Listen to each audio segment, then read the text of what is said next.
Hello and namaste. Today we are going to know about the history of money in this video. So keep on watching till the end to know about the history. The history of money. The basic definition of money is anything that is commonly accepted by a group of people in exchange for goods, services, or resources. Every country has its own exchange system of coins and paper money. Money, in and of itself, is nothing. It can be a shell, a metal coin, or a piece of paper with a historic image on it, but the value that people place on it has nothing to do with the physical value of the money. Money derives its value by being a medium of exchange, a unit of measurement and a storehouse for wealth. Money allows people to trade goods and services indirectly, understand the price of goods. Prices written in dollars and cents correspond with an amount in your wallet, and gives us a way to save for larger purchases in the future. Money is valuable merely because everyone knows everyone else will accept it as a form of payment, so let's take a look at where it has been, how it evolved and how it is used today. Bartering and commodity money. In the beginning, people bartered. Bartering is the exchange of goods or services for other goods or services. For example, someone might swap a bag of rice for a bag of beans and call it an even exchange, or someone might trade the repair of a wagon wheel in exchange for a blanket and some coffee. One major problem with the barter system was that there was no standardized rate of exchange. What would happen if the parties involved couldn't agree that the goods or services being swapped were of equal value, or if the person in need of goods or services had nothing the person who had them wanted? No deal. To solve this problem, humans developed what is called commodity money. A commodity is a basic item that's used by almost everyone in a given society. In the past, things such as salt, tea, tobacco, cattle, and seeds were considered commodities and therefore, were once used as money. However, using commodities as money created difficulties. For instance, lugging heavy bags of salt or dragging recalcitrant oxen around could prove practical or logistical nightmares. Using commodities for trade led to other problems as well, as many were difficult to store and could also be highly perishable. When the commodity traded involved a service, disputes also arose if that service failed to live up to expectations, realistic or not. Coins and paper money.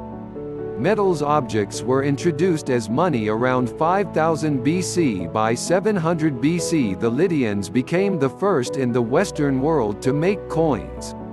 Metal was used because it was readily available, easy to work with, and could be recycled.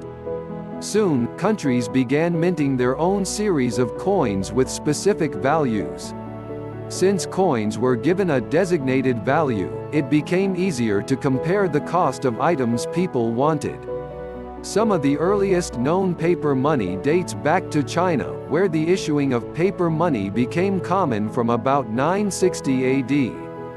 Just when it looked like Lydia was taking the lead in currency developments, around 700 BC, the Chinese moved from coins to paper money. By the time Marco Polo visited in 1271 AD, the emperor had a good handle on both money supply and various denominations. In the place where the American bills say, "In God we trust," the Chinese inscription warned, "Those who are counterfeiting will be decapitated." Representative money. With the introduction of paper currency and non-precious coinage, commodity money evolved into representative money. This meant that what the money itself was made of no longer had to be of great value. Representative money was backed by a government or bank's promise to exchange it for a certain amount of silver or gold. For example, the old British pound bill or pound sterling was once guaranteed to be redeemable for a pound of sterling silver. For most of the 19th and the early part of the 20th century, the majority of currencies were based on representative money that relied on the gold standard. The first paper currency issued by European governments was actually issued by colonial governments in North America. Because shipments between Europe and the colonies took so long, the colonists often ran out of cash as operations expanded.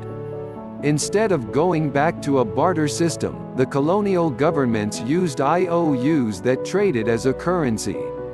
The first instance was in Canada, then a French colony. In 1685, soldiers were issued playing cards denominated and signed by the governor to use as cash instead of coins from France. Money travels. The shift to paper money in Europe increased the amount of international trade that could occur.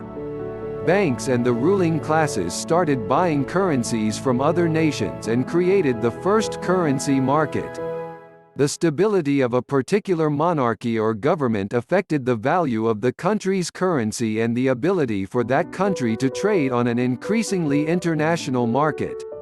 The competition between countries often led to currency wars, where competing countries would try to affect the value of the competitor's currency by driving it up and making the enemy's goods too expensive by driving it down and reducing the enemy's buying power and ability to pay for a war, or by eliminating the currency completely. Origin of the dollar sign, dollar. Many suggestions have been made about the origin of the dollar symbol dollar, one of the commonest being that it derives from the figure 8, representing the Spanish piece of 8. However, it actually comes from a handwritten piece, an abbreviation for peso, in old Spanish-American books. The dollar symbol first occurs in the 1770s, in manuscript documents of English Americans who had business dealings with Spanish Americans, and it starts to appear in print after 1800. The word dollar itself derives from the Flemish or Low German word daler, in German taler or taler, short for Joachimstaler, referring to a coin from the silver mines of Joachimstal, in Bohemia, now Jakimov in the Czech Republic. The term was later applied to a coin used in the Spanish-American colonies and also in the British North American colonies at the time of the American War of Independence. It was adopted as the name of the U.S. currency unit in the late 18th century. U.S. money trivia. Likely the earliest form of currency in America was wampum. Fashioned from beads made of shells and strung in intricate patterns, more than simply money, wampum beads were also used to keep records of significant events in the lives of Native American tribal people. On March 10, 1862, the first United States paper money was issued.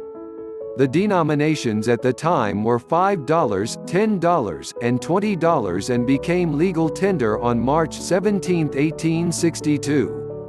The inclusion of the motto, "In God We Trust," on all currency was required by law in 1955. It first appeared on paper money in 1957 on $1 silver certificates and on all Federal Reserve notes beginning with Series 1963. Mobile payments. The 21st century gave rise to two disruptive forms of currency, mobile payments and virtual currency. Mobile payments are money rendered for a product or service through a portable electronic device such as a cell phone, smartphone or tablet. Mobile payment technology can also be used to send money to friends or family members. Increasingly, services like Apple Pay and Samsung Pay are vying for retailers to accept their platforms for point-of-sale payments. Virtual currency. Bitcoin, released in 2009 by the pseudonymous Satoshi Nakamoto, became the gold standard, so to speak, for virtual currencies. Virtual currencies have no physical coinage. The appeal of virtual currency is it offers the promise of lower transaction fees than traditional online payment mechanisms and is operated by a decentralized authority, unlike government-issued currencies. The bottom line. Despite many advances, money still has a very real and permanent effect on how we do business today.